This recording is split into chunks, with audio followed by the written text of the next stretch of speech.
What is going on, everybody? Welcome back to the channel. I hope you all had a great Christmas for those who celebrate. It is time for another episode of Apple Rewind. And again, as you would probably expect, thanks to Apple giving their employees off for the holiday, we do not have that much to discuss. So I kind of want to go over again iOS 26.3 Beta 1 and how it's really been operating again now for a little while, and talk about some of the iPhone Fold leaks, or allegedly what they're calling the iPhone Ultra perhaps. First things first, it has now been quite a bit since we've been on this single beta, and I have to say it has stabilized quite a bit, and I'm not having very many issues at all. Even battery life has kind of balanced out a little bit, as you can see, I should say, but nothing crazy is really going on here. It has been very consistent. I am up to 86 cycle counts now on the 17 Pro Max, as you see, and I have had pretty stable battery life. Now, I do want to caveat by saying stable doesn't mean great. I just mean it's been pretty consistent across the weeks now, and I'm happy to see that, at least, so you can kind of plan your day out. If you missed our Geekbench scores on this beta, I do want to show you that very quickly as well. And if we look at our CPU benchmark history here, you can see we have a single core score of 3808 and a multi-core score of 9779. It is in line with what we had with iOS 26.2, and that is obviously, yet again, good to see here, just for, again, consistency and consistent improvement. As a whole, 26.3 is not much different than what we have right now currently on our Air and everyone else that's running iOS 26.2, regular release for the public.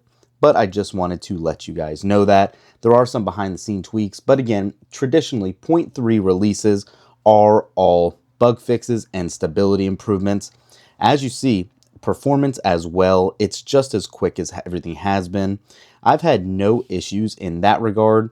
I did make a comment about everything holding in memory a little better here, especially using Clash Royale as my go-to for you guys to really see. As an example, going around playing something, I just want to show you guys one thing really quick. We'll just play this for a second. If we go out and then say jumped in the camera, and then say jumped into YouTube and scrolled around for a minute, I saw a huge improvement to when, if I went back, it held in memory, and as you can see, it did again. However, this has become a little bit more inconsistent though as well, as we have been playing for the week. The more I actually jumped around in other apps and kind of looked around and scrolled through, and let's just say we launch, let's go to Call of Duty now.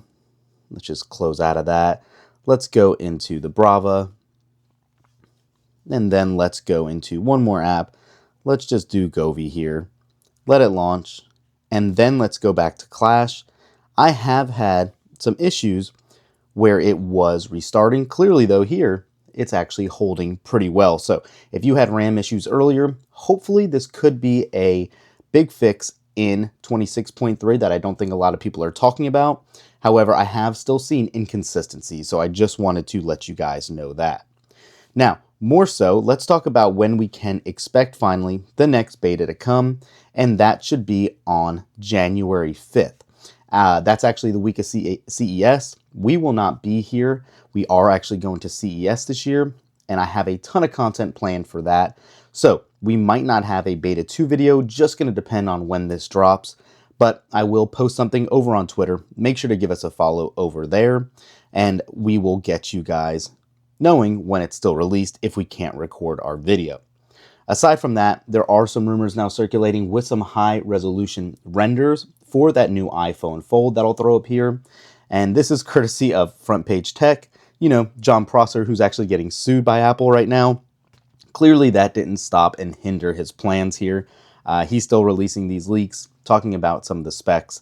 You can go find that over on his channel. But yeah, it's definitely looking like 2026 will be the year of an Apple Foldable.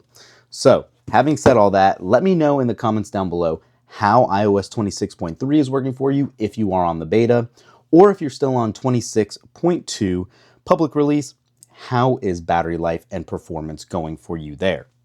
That's it for this one, guys. Thanks for watching. We will catch you in the next one. Peace.